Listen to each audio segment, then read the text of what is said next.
Hey guys, what's up? It's Clay Ranger 143 here, along with NorCal Dude 599, and I just ate some nerds.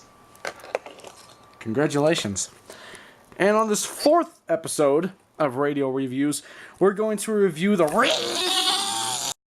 And on this fourth episode of Radio Reviews, we'll be reviewing a pretty iconic radio, apart from the others. The Reecom R-1650.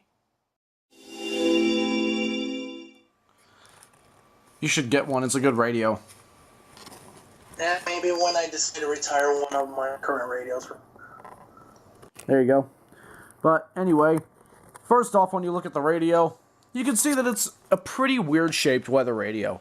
It kind of looks like an answering machine from the early to mid-2000s. It does. It really does. Oh, and if you're noticing, by the way, yes, I did cut my finger on some metal earlier. Sharp metal. When I tried to reach something behind my stereo.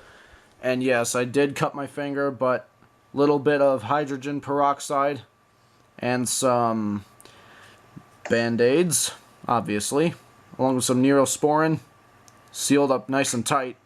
And it just had to be my fuck you finger. Guess that's what it gets for being so rude.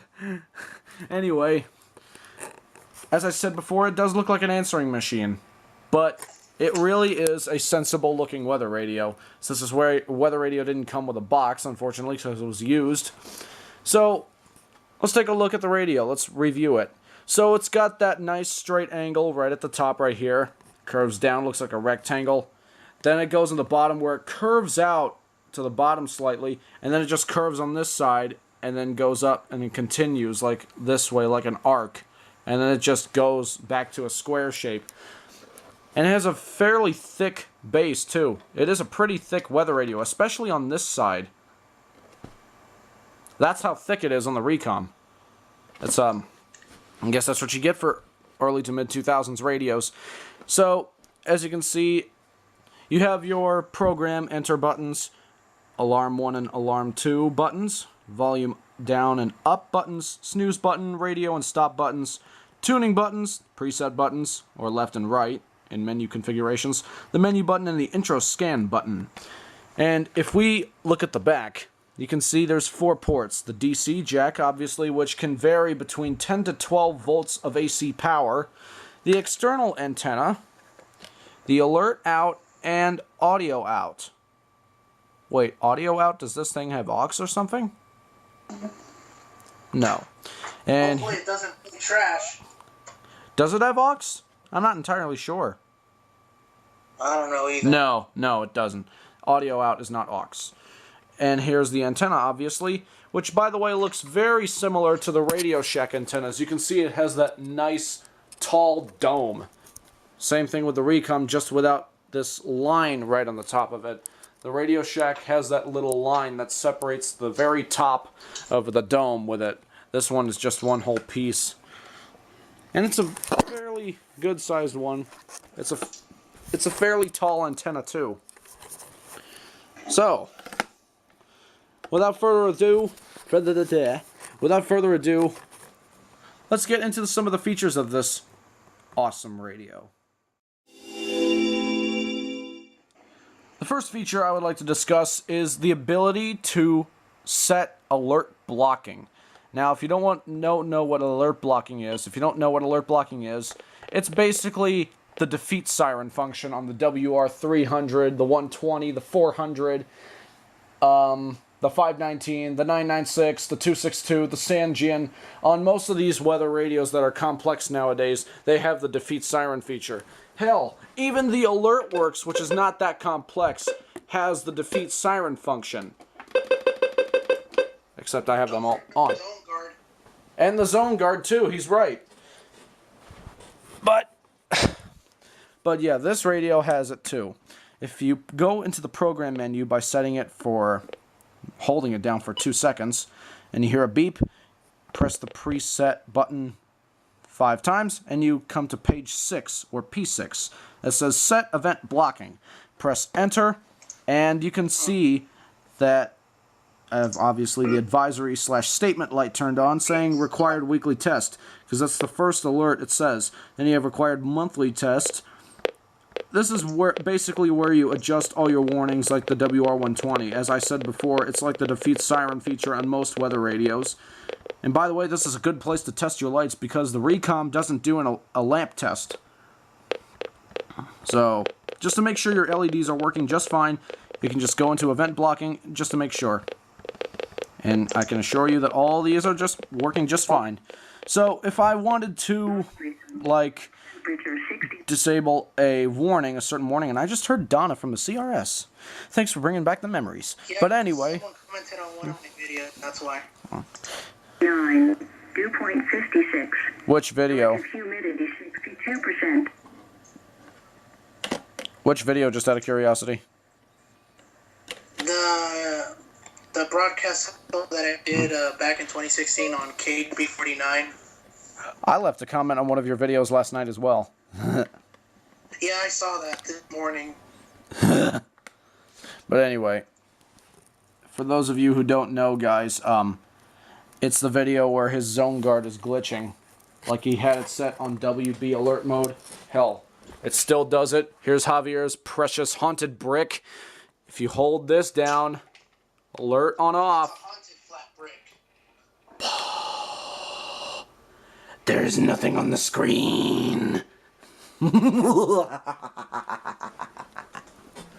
It'll come back eventually. But anyway, if I wanted to turn off an alert on set event blocking, like, for example, Tropical Storm Watch, that's completely unnecessary because I live nowhere near the coast, so if I wanted to turn that off, I just press enter, and then you can see alert enable is flashing, and then press the left or right arrows, and make it say until alert disable is flashing, and press enter, and that alert is turned off, and it won't go off for that alert. Simple as that. Now, if I wanted one for 911 telephone outage emergency, they don't tone those here, unfortunately, unlike Lincoln, Illinois does. I think that's what Matthew English's office is, since he got a 911 telephone outage emergency. But since they don't tone those here, press enter, right arrow or left arrow, press enter again, and it's disabled. It's a very nice feature on an old-fashioned radio like this, and I'm glad they included it in the R-1650. Now, the next feature that I would like to discuss is the button beeps and siren test. Now, let's start with the button beeps first of all. The button beeps are not those annoying, high-pitched beeps that you get, like on the HH, for instance. Or the alert works with its deep button beeps.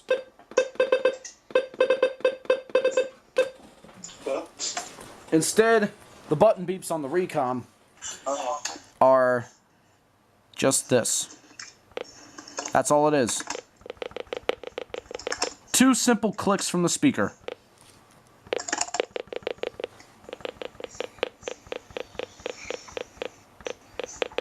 It's pretty cool. I like that. Now for the siren test. This has the same ability for the siren test as the SAME and CL100. You can play the warning, watch, and advisory tones, and the test tone. So, let's start. To do that, just scroll to page 8 on the Reecom, press enter.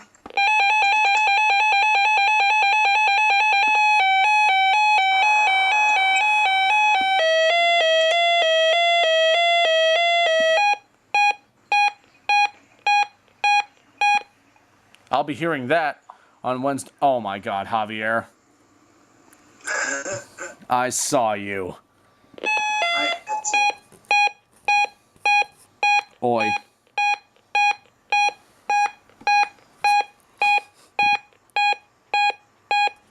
God damn it.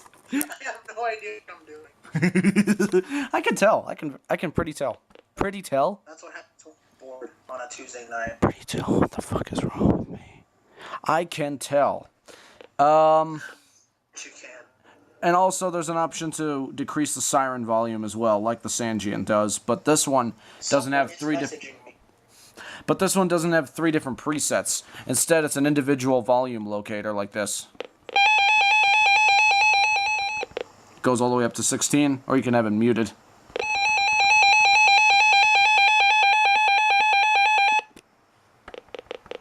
So yeah, very nice siren tests. Kind of sounds like the 12262 a little bit. So, nice. Now, some of you may not agree with me on this feature, but it's something that I really like on this radio.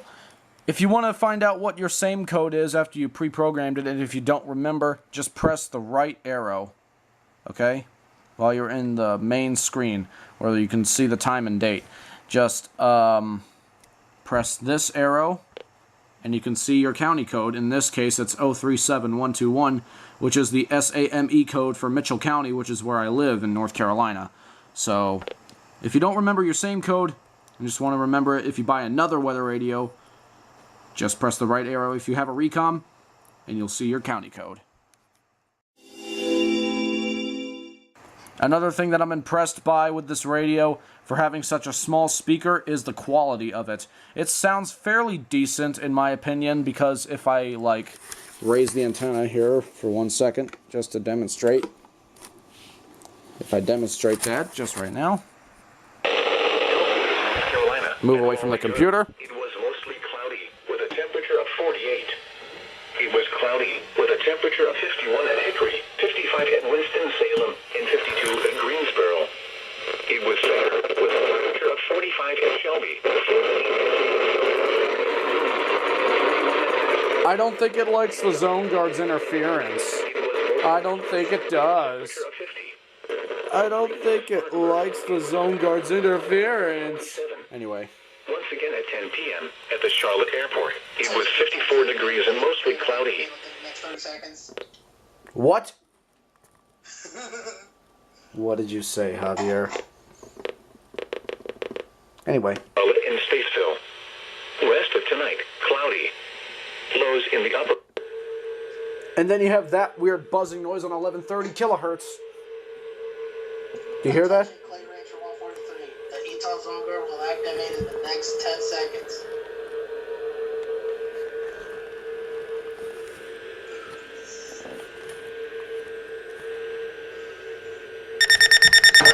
Oh God! It already activated, thanks for that. But yeah, you can hear this weird beep. You hear that? Only on 1130. And I'm not going to, like, switch the FM stations for obvious reasons.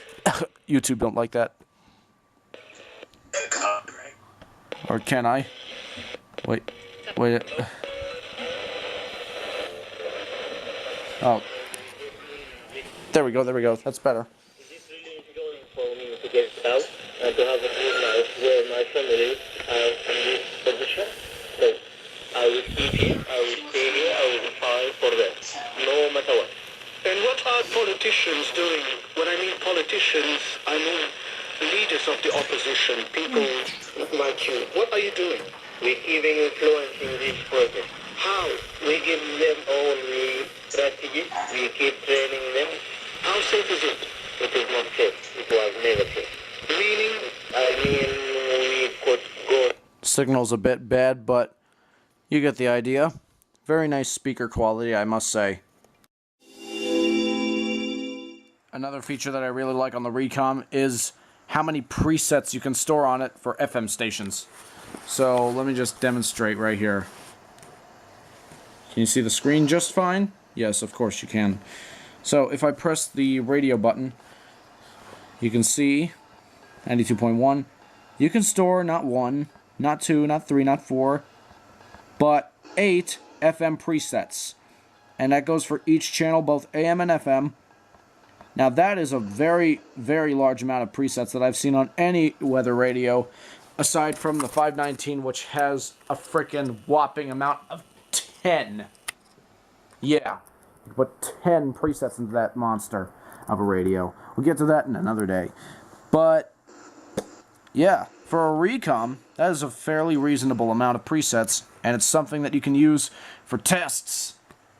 And sure enough, every time I mention the word 519, Mr. Devious always has to bring his out. There she be. Technically my old one, yep. But, yeah. Very nice feature. Awesome. One other feature that I like, and it's also pretty unusual, is the alarm socket option. Now, if you don't know what alarm socket is, if you want the alarm to go off or the radio to go off for an alert, what alarm socket means is if you press enter, you can have it to switch or DC out. Now, switch means you can have it either plugged into a Midland strobe light like Javier has, the 18 STR, I think, switch. And DC out, I'm not entirely sure what it's for, but I think the alarm has to be powered through the DC. Did someone say strobe light? Yep, there's this 18 STR. But yeah, fairly unusual feature. And how do I get out? Oh, there we go. Fairly unusual feature, but still good to have. Finally, the last feature of the radio that I would like to discuss, the memory. Now, this is the alert memory, kind of like the WR300, as I'll demonstrate right now, where you can view previously issued alerts. Like there's required weekly test, the one I got a week ago. But yeah, you can view previously issued alerts. Obviously, this one doesn't have any because I didn't get any on uni. Is that a new word? Uni. Anyway, any alerts yet. I haven't gotten any yet because I just got this radio. Let's be honest here. But yeah, I think it can store up to 15 different alerts. But yeah, since I don't have any on here, Sangene's better. yeah, Sangene's better. But yeah, still a good feature to have for a radio with the power of So, in conclusion of this radio, it is a fairly nice radio to own if you're looking for a cheap, affordable weather radio with AM and FM capabilities. This is the one to get. It may be weird and oddly shaped, but it does have its very nice quirks and features that are very cool, in my opinion. Although it might be thick, literally, it's still a very nice radio. It is reliable, and it is certainly the one to look out for and count on during severe weather, as that will be demonstrated, hopefully, on the 12th, because GSP actually said that I might get some severe weather on the 12th of fucking January. Davidson. Anyway, thank you guys for watching. Hope you're enjoying radio reviews so far. This is Clay Ranger 143 signing out, along with NorCal Dude 599 and my Sega Genesis. his original Sega Genesis. And we'll see you in the next video. Bye-bye. Anyways, on this fourth... That's going in the bloopers. That's going in there for real. Oh, absolutely.